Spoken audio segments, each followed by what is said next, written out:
बघतो सोशल मीडियावर आजकाल बरेच जण बाबा तयार झाले. प्रत्येक जण लोकांना सल्ला द्यायला लागला, प्रत्येक लोकांना सांगायला लागला तुमच्या घरात लक्ष्मी प्राप्तीसाठी तुम्ही असं करा, या दिशेला असं करा, त्या दिशेला तसं करा. हे प्रत्येक जण सांगायला लागलं. आता जर खरंच जर सांगणारे जर तेवढे सामर्थ्यशाली असते तर मग ते स्वतः मोठे उद्योगपती ते स्वतः नंतर कावर झालेली त्या सेवेकऱ्यांनी सोपं सांगायला पाहिजे. पण थोडं अति उत्साहापोटी कदाचित असं आणण्यामुळे असं आपल्याकडून बरेच वेळा ते अवघड सांगितलं जातं सेवेकऱ्यांकडून की महाराज हे चालत नाही, दारू चालत नाही, मांसाहार चालत नाही, बाळाला चालत नाही, अमुक चालत नाही, तमुक चालत नाही, असं पाहिजे तसं पाहिजे. हे आपण बरेच वेळा ऐकलं असं. काय चालत नाही त्याच्यापेक्षा स्वामींना काय चालतं, स्वामींना मनापासून जग चालतं. आपण इथून पुढं जे चालतं ते सांग. डोक्यात एकच फोटो पाहिजे स्वामींचा, लक्षात राहील. इथून पुढे आठवायचं स्वामींना. जीवनात सुख जरी आलं स्वामींचं स्मरण करायचं, सुखात विसरायचं नाही, दुःख जरी आलं स्वामींना विसरायचं नाही. जिस्मेचा जो काही गुरु माऊलींच्या उपस्थितीत राष्ट्रीय मेळावा होणार आहे.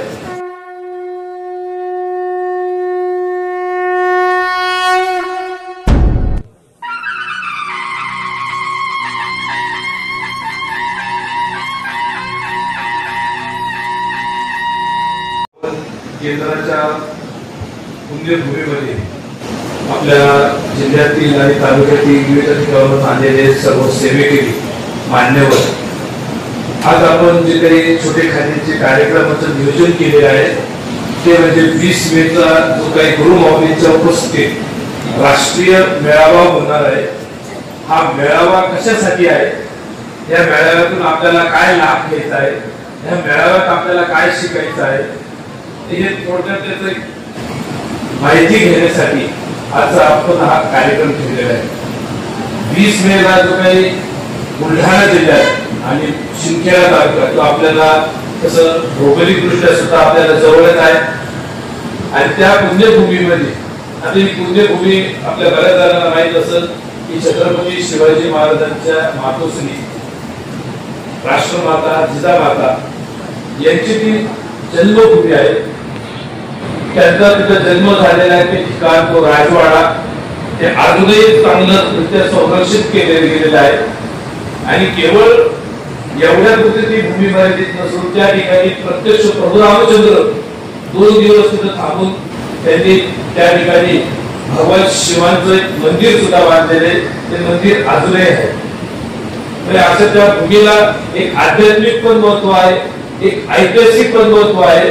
आणि त्या भूमीतून खऱ्या अर्थाने स्वराज्याची सुरुवात तिथून झालेली आहे. कारण त्या ठिकाणी जिजामातांच्या त्या कुटुंबाला जो काही त्रास झाला त्या त्रासातून ती ऊर्जा, त्या ऊर्जेचं रूपांतर त्यांनी छत्रपती शिवाजी महाराजांना घडून एक चांगला पुत्र, एक चांगला महाराष्ट्रासाठी भारतासाठी एक रत्न त्यांनी घडवलं. आणि म्हणून आपल्याला त्या भूमीत सर्व सेवेकऱ्यांना माता भगिनींचे सर्वांना त्या भूमीत आपल्याला त्या ठिकाणी ती ऊर्जा घेण्यासाठी आमच्या माता भगिनी मनाने पक्क्या व्हाव्या, आमच्या माता भगिनी ज्ञानाने पक्क्या व्हाव्या आणि आमच्या माता भगिनी आर्थिक दृष्ट्या सुद्धा पक्क्या व्हाव्या, सक्षम व्हाव्या, या दृष्टीने आपल्याला या कार्यक्रमाचं नियोजन करायचं आहे. आणि म्हणून हे नियोजन समजून घेताना आपल्या याच्यामध्ये मार्गात न राहता संपूर्ण महाराष्ट्रातून आपले सेवेकरी माता भगिनी सर्वजण येणारच आहेत. आपण त्या ठिकाणी विशेषतः स्वयंरोजगारचा आमच्या माता भगिनींना की कमी भांडवलात किंवा बिना भांडवलात कमी जागेत आपल्याला एखादा व्यवसाय सुरू करून आपलं कुटुंब सांभाळून तो व्यवसाय आपल्याला पुढे नेता येऊ शकतो का, आपल्याला आर्थिक दृष्ट्या सक्षम होता येईल का, या दृष्टीने आपण तिथं 20 मेला सकाळीपासूनच 9 वाजेपासून त्याचं प्रशिक्षण, मार्गदर्शन आणि संपूर्ण सेवा व्हावी आहे.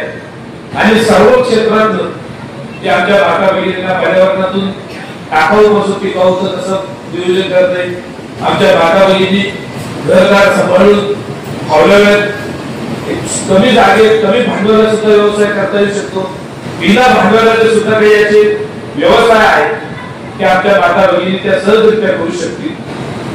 आणि म्हणून स्वामींचं स्मरण करत स्वामींचा अधिष्ठान घेऊन हे सर्व उपक्रम आपल्याला ते शिकून घ्यायचे. म्हणून आपण ज्या स्वामींच्या केंद्रात आपण सर्व एकत्र जमा झालेलो आहे. गेल्या अनेक वर्षापासून आपले एक केंद्र हे स्वामींचं अधिष्ठान घेऊन आतापर्यंत आपण स्वामींचा जप केला. या जपामुळे आपलं मन पक्क होतं. कारण या जगात मनाला एकमेव औषध ते म्हणजे जप. आणि म्हणून जो कोणी त्यांचं मन इकडे तिकडे फिरला असत, ज्यांच्या मनामध्ये दुविधा असत, कारण आजकाल खूप जणांच्या मनात दुविधा निर्माण व्हायला लागली.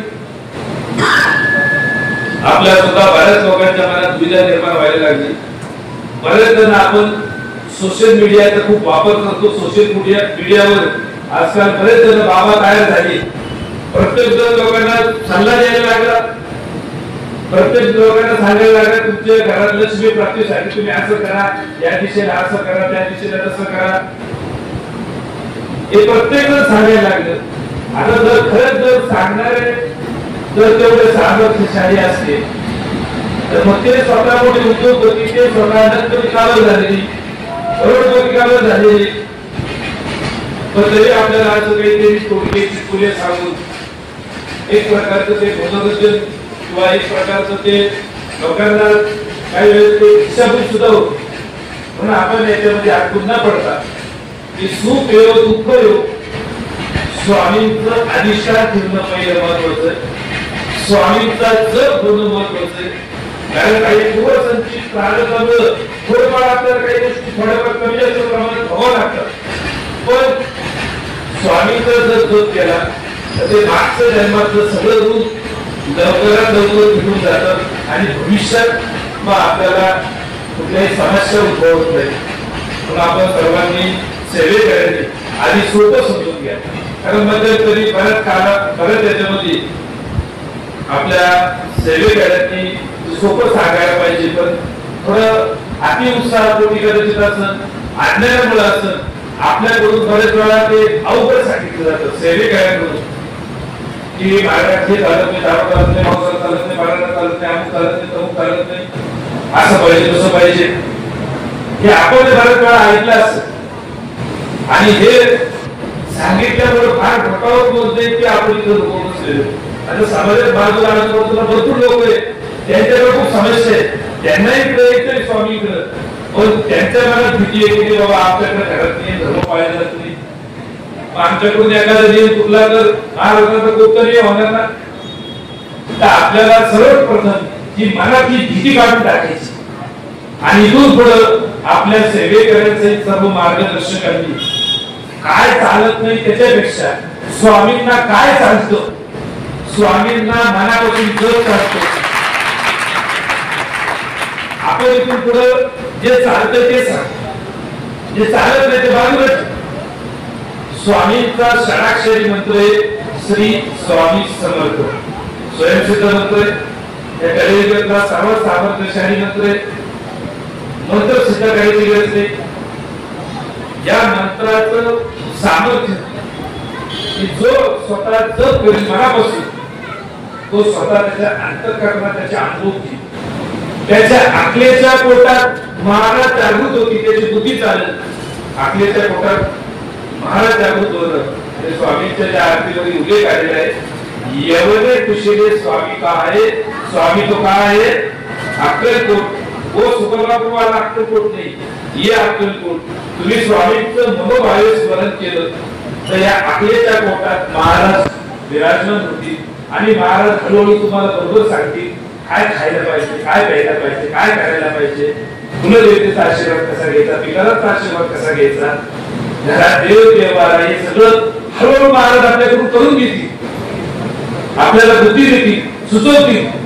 आणि म्हणून आपण कुठलाही भाविक असो, सेवेकरी असो, दुःखित पीडित असो, मग कोणी असो, कुठल्याही जाती धर्मातला असो, कोणी असो, एखादा स्वामींच्या सेवेचं विशेष म्हणजे एखादा व्यक्ती आणि किती पापी असो, पण ज्यावेळेस तो अनन्य भावाने शरण येतो महाराज त्याला त्यावेळेस संकटातून दूर करतात, आणि त्याच्याकडून काही त्या चुका झाल्या असतील आधीच्या त्या सगळ्या त्याचं शाळेत वेगवेगळ्या सेवेच्या माध्यमातून करून घेतात.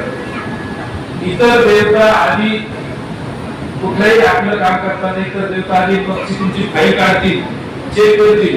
जसे एखाद्या बँकेत पैसे घ्यायला गेलं, लोन काढायला गेलं, बँक आधी सिबिल चेक करत की आधी तुम्ही कुठं कोणाचे पैसे बुडलेले का, आधी कर्ज काढलेले का. तसं इतर देवता आधी सगळं चेक करतात. मग पण तसं स्वामींचं रे, स्वामी महाराज परब्रह्म आहे. ते आपल्या जो कोणी दुःखी पीडित जेवढं तळमळ स्वामींचं स्मरण करेल त्याला तशी अनुभूती येते. म्हणून आपण हे अनुभूती कोणी दुःखी पीडित असतात त्यांना सांगू शकतात. हे सांगण्यासाठी माहीत पाहिजे, पद पाहिजे, परवानगी पाहिजे, एखादा मुहूर्त पाहिजे, असं काही बदल नाही. सांगायला खर्च नाही आणि जप करायला सुद्धा खर्च नाही. की जप करण्यासाठी माळ पाहिजे, फोटो पाहिजे, असं पाहिजे, ठराविक वेळ पाहिजे, असं काही नाही.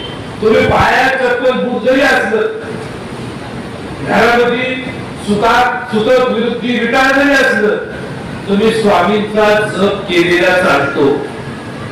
कारण जप हे मनाने करायचं आणि मनाने केलेलं देवाला जास्त आवडतं. पण आपण इथून पुढे प्रत्येक जण बाकी आपल्याला अध्यात्म खूप नाही कळलं, काही फरक पडत नाही. अध्यात्म तुम्ही जेवढं फलत जाल संपणार नाही. तुम्ही एखादं शास्त्र पकडलं, हजारो शास्त्र आहे, हजारो शास्त्रापैकी एक शास्त्र जरी पकडलं आणि त्याचा 60 जन्म जरी अभ्यास केला तरी ते संपणार नाही. एवढं शास्त्र घडले. पण आपल्याला मानवी जीवनावर प्रभाव टाकणारे जे काही शास्त्र असतील, माहिती असेल, ती गुरुमाऊलीने आपल्याला ग्रंथातून त्या विभाग उपक्रमातून दिलेली. आपल्याला जास्त फरक जायची आवश्यकता नाही. आपल्याला स्वामींचं अधिष्ठान ठेवायचं, स्वामींचं स्मरण करायचं. पण आपलं काय होतं, आपण स्वामींचं स्मरण कधी सकाळी जेवतो लागवत, संध्याकाळी जेवतो लागवत, स्वामींचं स्मरण करतो, जप करायचं असेल तर एक माझं 108 वेळा देवाचं नाव घेतो. माणसांचं नाव आपण किती वेळा घेतो? 110 वेळा. आणि सर्वात जास्त कोणाचं नाव घेतो? ज्यांच्याशी आपलं पटत नाही त्यांचं आपण आठवण जास्त काढतो. तुम्ही सगळ्यांनी चेक करा, सर्वात जास्त आठवण आपण कोणाची काढतो? ज्यांच्याशी आपलं पडत नाही. वारंवार आपण होतो यांनीच केला, यांनीच माझ्याविषयी काहीतरी सांगितलं असं. देवापेक्षा आपण माणसांचं स्मरण आणि त्याच्या ज्या माणसांशी पडत नाही त्यांचं स्मरण जास्त होतं. इथून पुढे डोक्यातून माणसं काढून टाका. एखाद्या व्यक्तीने जरी आपल्याला मार्गात आणला असं तो निमित्त आहे, ते काहीतरी मागच्या जन्मात काही गुण असं म्हणून त्यांनी आणलं असं. पण एकदा स्वामीकडे आलं तो व्यक्ती निमित्त आहे. पण तिथून पुढे आपण स्वामींचाच फोटो डोक्यामध्ये ठेवा.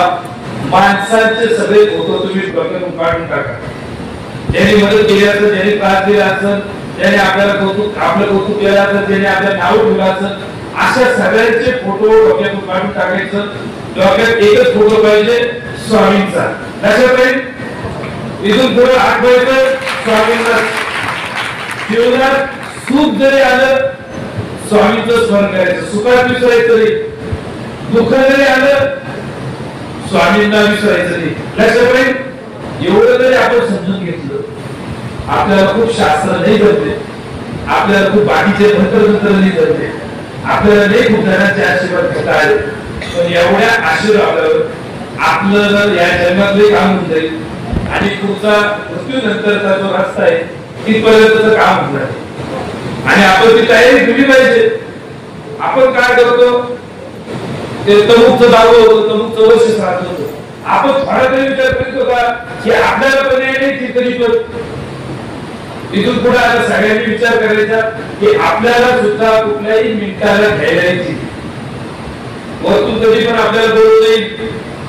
आणि म्हणून याच्यासाठी आपण एक कायम आठवण ठेवायची की आपण इथं पाहुणे म्हणून आलेले, काही दिवसाचे पाहुणे.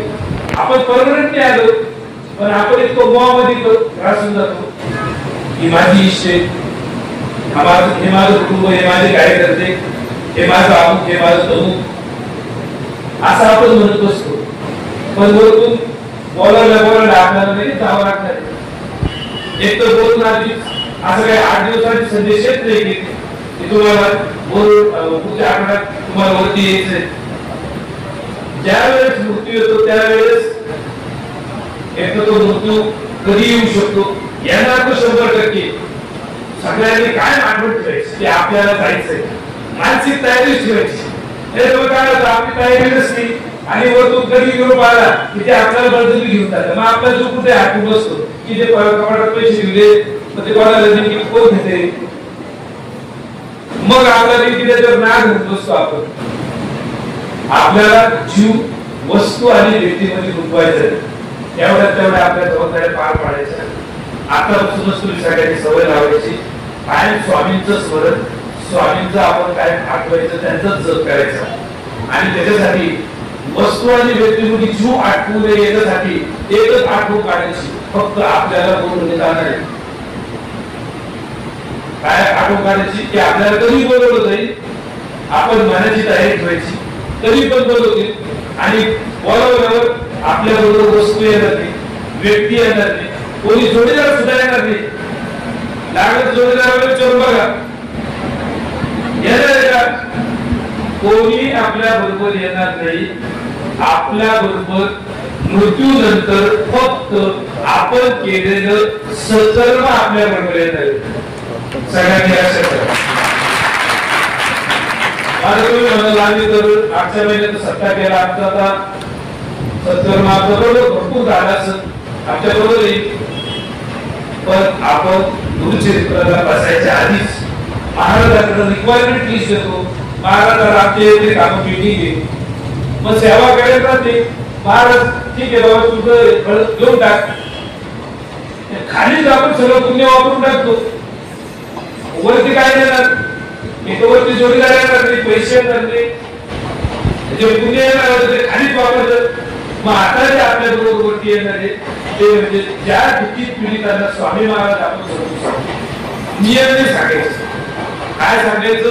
स्वामी महाराज. एखादा दारू पिणारा व्यक्ती असला त्याला सांगायचं स्वामीचं जप कर. महिन्याला त्याला काय 5-5 बाटल्या लागत असतील, पुढच्या महिन्यात निम्म्या लागतील, त्याच्या पुढच्या महिन्यात अजून कमी लागत, 4 महिने त्याची कायमची सुटत, 5व्या महिन्यात तो लोकांना सांगेल की हो दारू पिऊ नका.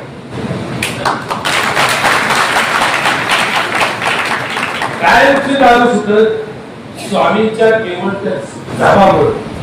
म्हणून आपल्याला लोकांना हे सांगायचे, त्या व्यक्तीला स्वतः ते अनुभूती आल्यावर जे गरजेचे तेवढे मध्य तो पाळत, जेवढे गरजेचे ते ज्ञान घेतात. कारण ज्ञान घ्यायला गेलं तर ग्रंथांमधील सोशल मीडियावर तुम्ही थोडे उठवायला लागले तर तुम्हाला तुमचं डोकं चालणार नाही. एखादा बाबा म्हणतो इकडे उत्तर घ्या, दुसरा बाबा म्हणतो ते 5 घ्या, तुम्ही कोणत्या बाबाला ऐकायचं? म्हणून आता आपल्याला त्या बाबा बाबाच्या नादी लागायचं, स्वामींचा अधिष्ठान, स्वामींचा जप करायचा. आणि भागवताचा आणि भगवद्गीतेचा तो सार भगवद्गीतेत 8व्या अध्यायात सांगितले.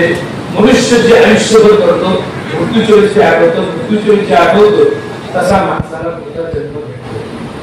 मग जर आपण आयुष्यभर स्वामींचं स्मरण केलं, मृत्यूच्या वेळेस आपल्याला महाराज आठवतील. आणि ज्यांना महाराज मृत्यूच्या वेळेस आठवतील त्यांना मृत्यूनंतर काहीच टेन्शन नाही. त्यांचा देव सुद्धा पडला, एखाद्याने झाला पुरला काही फरक पडणार नाही. पुढच्या पिढीने पिंड मांडले नाही मांडले काही फरक पडणार नाही. पुढचा रस्ता आपला चालणार आहे. जिवंतपणेच ज्याने स्वामींचं स्मरण केले, जिवंतपणेच ज्याने हे असा जीव वस्तू आणि व्यक्तीमध्ये न गुंतवता स्वामींच्या स्मरणात जीव त्याने जास्तीत जास्त गुंतवलेला आहे, त्या व्यक्तीला मृत्यूच्या वेळेस तो त्रास नाही.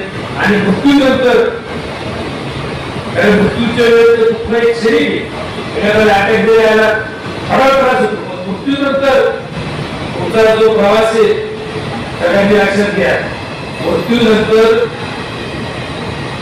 गरुड पुराणात सांगितलेले हा भयानक प्रवास आहे.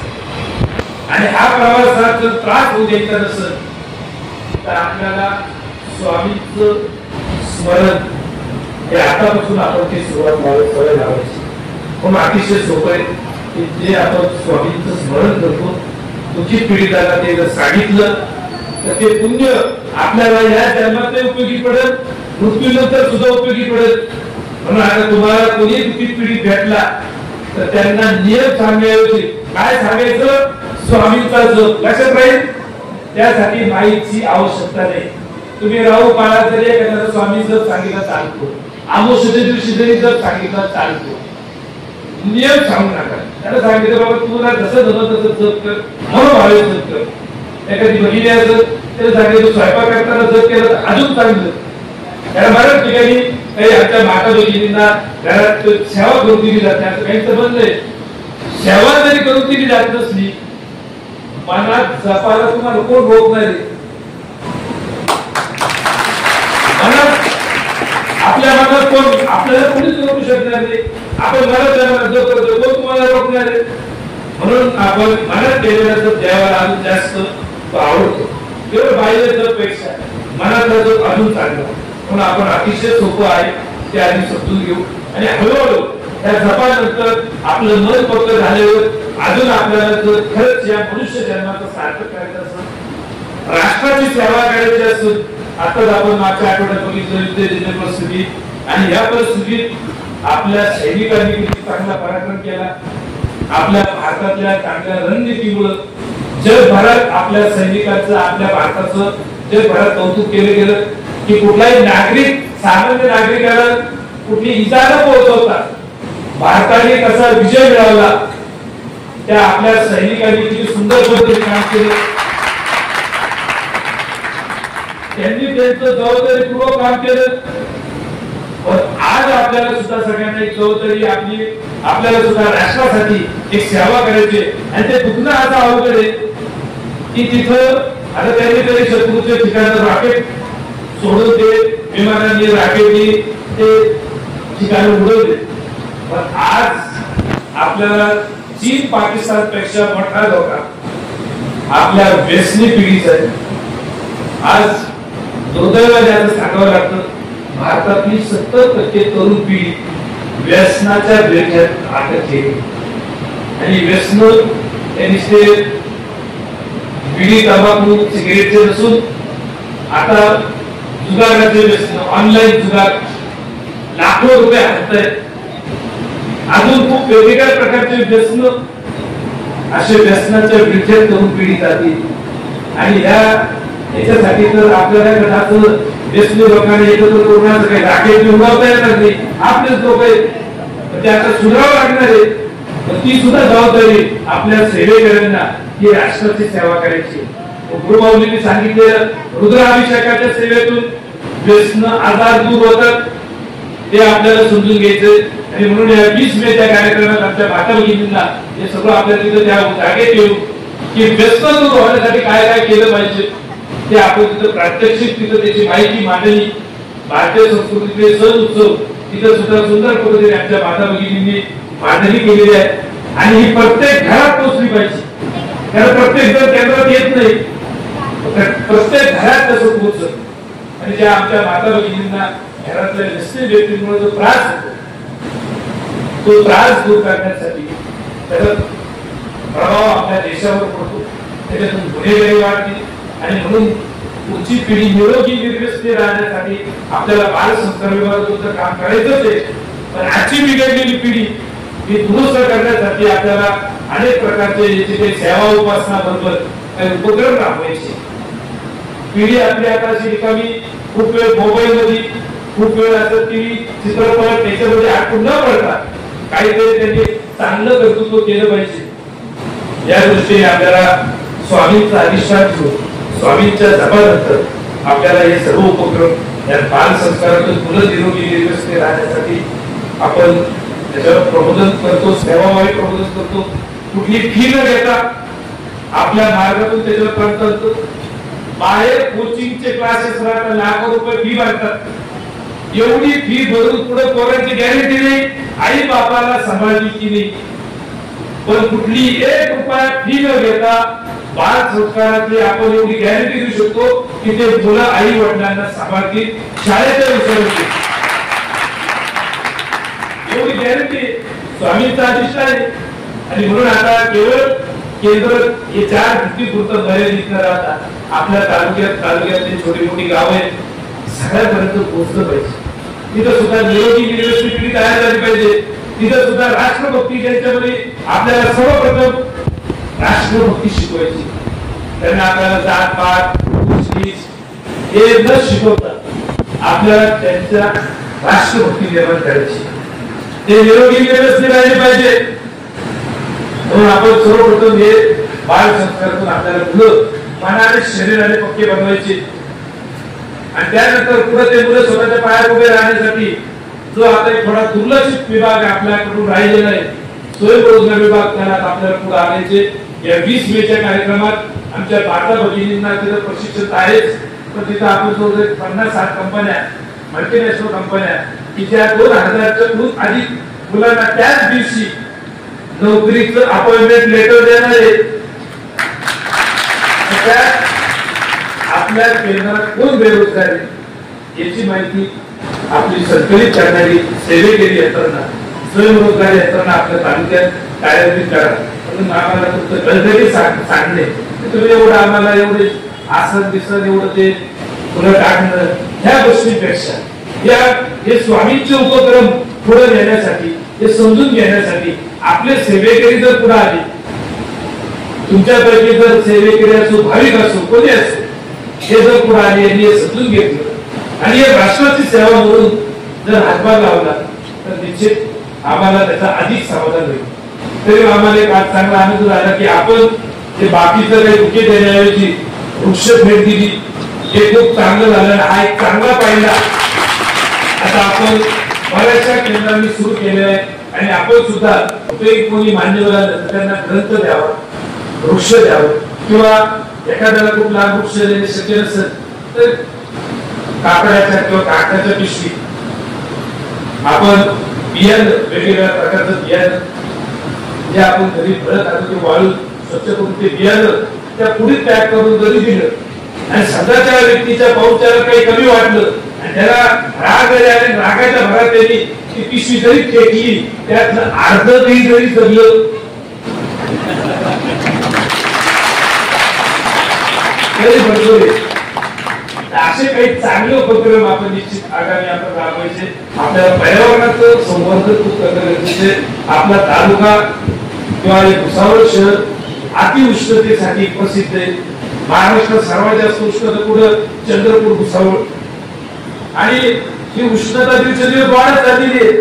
पुढच्या पिढ्यांवर त्याचा परिणाम होतोय आणि ही उष्णता हे रेडिएशन कमी करण्याची ताकद वनस्पतीमध्ये वनस्पतीचं विश्व फार मोठे घरात कोणते झाडं लावू शकतो बाल्कनी किंवा घराच्या जवळ कोणते झाडं लावू शकतो बांधावर कोणते झाडं लावायचे कोणते झाडं लावल्यावर देवतांचा कसा आशीर्वाद मिळतो असे काही झाडे की तुम्ही ते झाडं पाणी घालून नमस्कार तरी केला तरी त्या देवतांचा आशीर्वाद मिळतो तुमचे कामं होतात.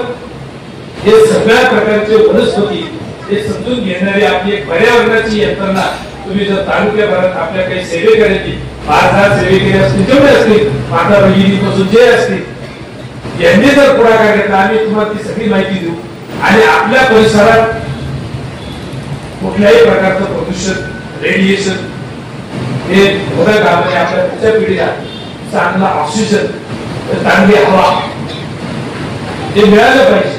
त्या दृष्टीने आपण ते वनस्पतींचं सुद्धा आपल्या केंद्रात सुद्धा आपण आजूबाजूने सुद्धा अजून सुद्धा इथं ज्या ठिकाणी थोडं सिमेंट असेल ते थोडं कमी करून आपण काय अशा वनस्पती लावू की ज्या वनस्पतींचा आपल्याला उपद्रव होणार नाही पण फायदा होईल.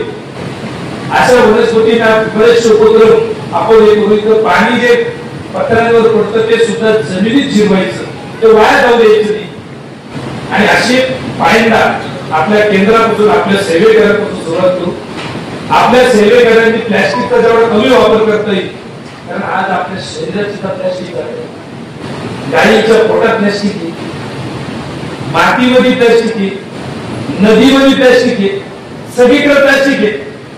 हे प्लॅस्टिक कसं कमी करता येईल आणि आमच्या माता भगिनींनीच काही बनवलेल्या पिशव्या कापडी पिशव्या जर त्या वापरता आल्या त्या रेग्युलर देता आल्या 2 पैसे आम्ही आमच्या माता भगिनींना देऊ पण प्लॅस्टिक वापरून आम्ही 2 हफ्त्याचं पातळ पर्यावरण प्रदूषित करून प्रकृती स्वरूपात भगवतीचा कोप आपल्यावर येता कामा येतो.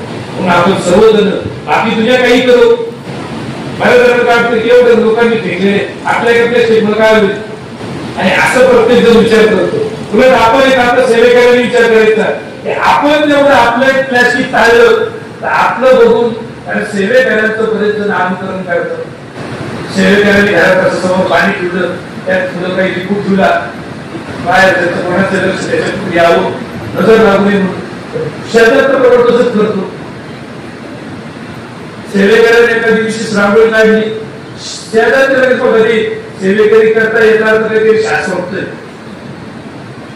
आपलं चांगलं अनुकरण निश्चित बाकीचे करते.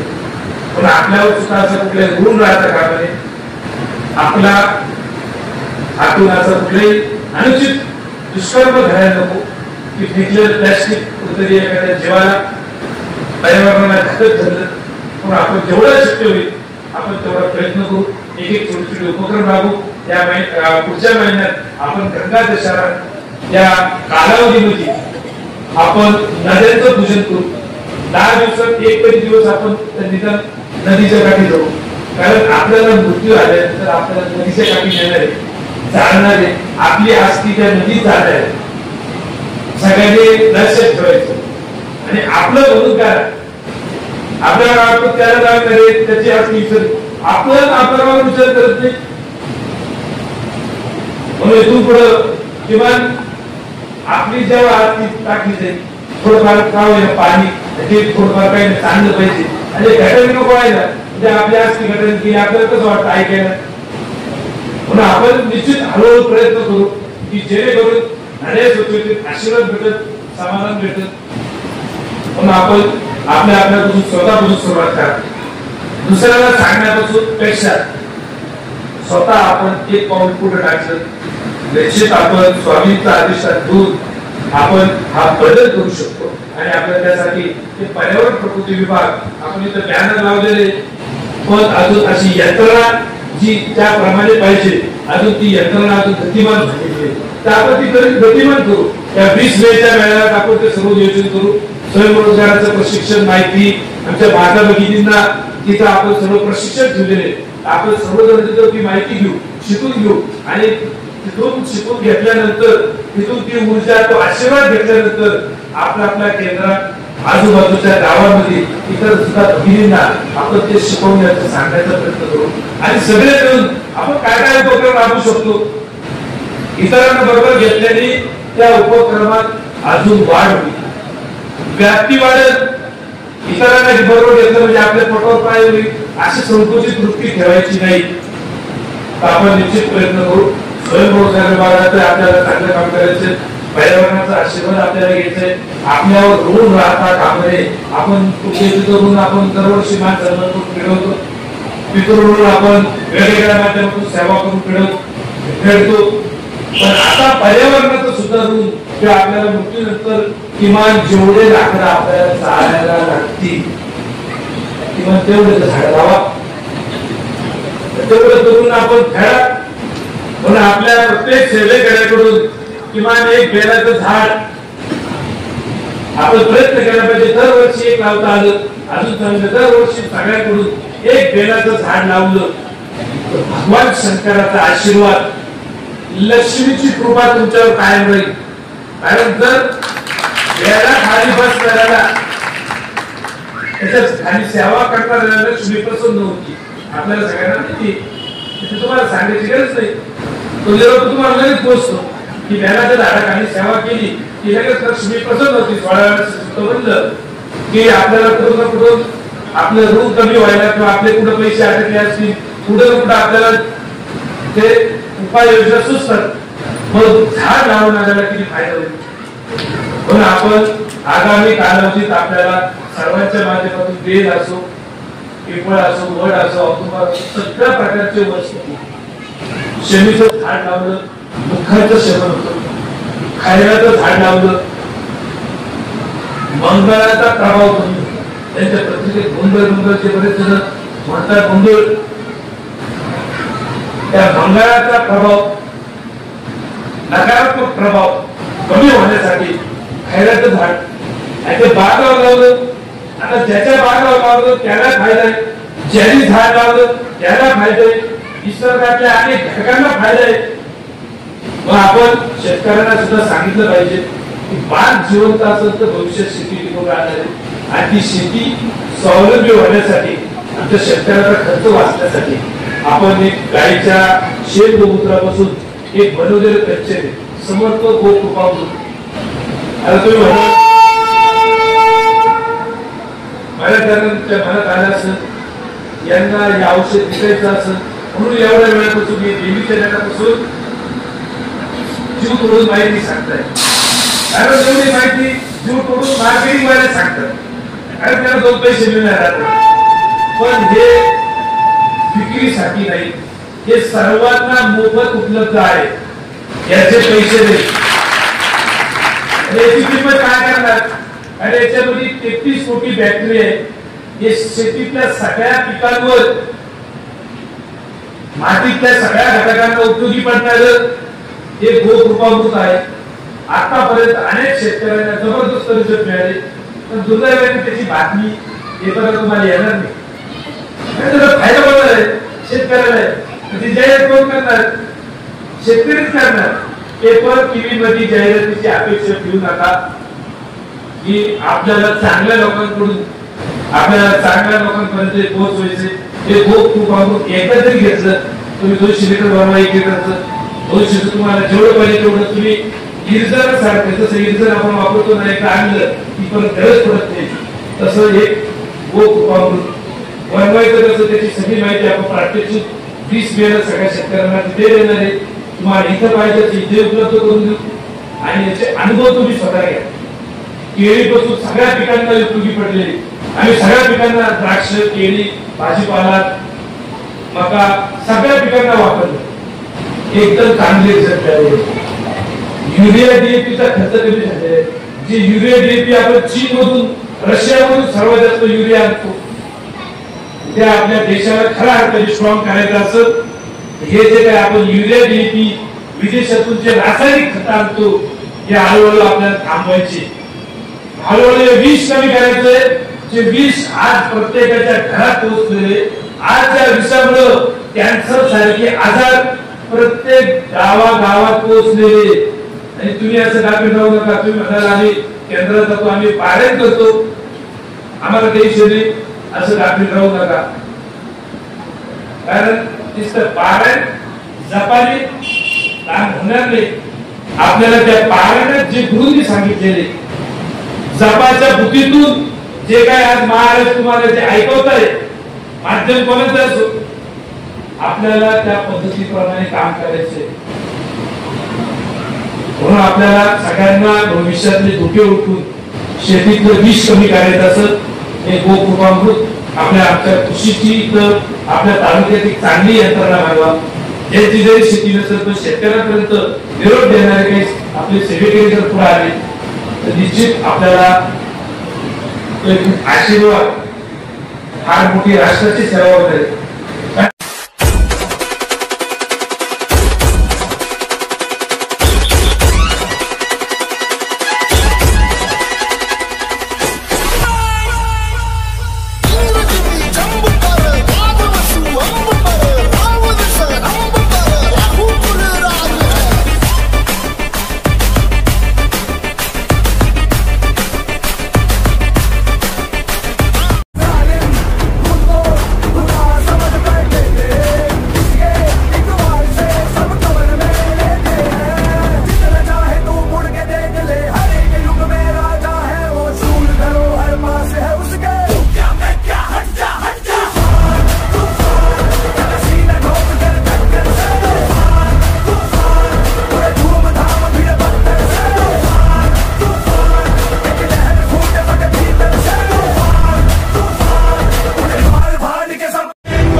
subscribe now and press the bell icon.